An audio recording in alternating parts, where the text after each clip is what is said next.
Yo, what's up mga paps? Welcome back.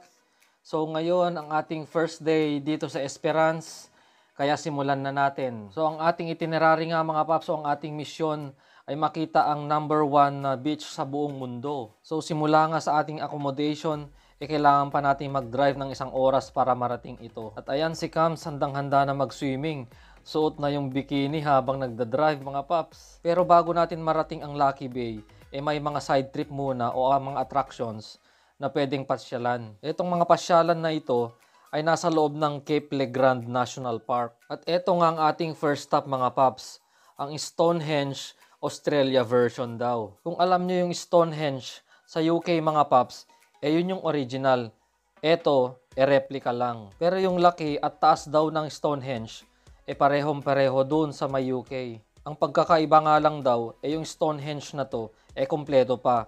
Yung sa UK daw kasi, marami ng kulang. Nakaka-amaze lang kasi paano pinagpatong-patong yung malalaking bato dyan sa taas. I mean yung Stonehenge sa UK. Pero yan, pinatong lang ata ng crane yan kasi replica nga. At ayan, papunta na nga tayo sa may beach. At hindi lang pala yung Lucky Bay ang nag-iisang white sand beach dito sa may national park na to. Marami palang magkakatabing beach to na puro white sand din. Isa na nga ito tong Hellfire Bay. Kaya sabi nga ni Cams, andito naman na kami, kaya papasyalan na namin lahat. Marami kasing cove sa part ng Esperance na to, kaya magaganda yung mga beach, hindi maalon. Medyo madumi nga lang dahil sa seaweeds. Pero tignan mo naman yung tubig mga paps, asul na asul. Tapos yung buhangin, sobrang pino at puting-puti. At ayan, nakaisang beach na tayo mga paps. Next stop naman na tayo. Ayan yung Frenchman Peak. Isa rin yan sa mga attraction dito.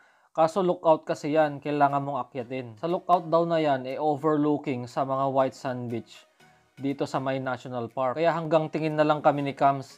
Kasi alam nyo naman, tong asawa ko, maaasahan talaga sa akyatan. Baka magaya lang dun sa Granite Skywalk. Mag-isa kong umakyat dun sa lookout.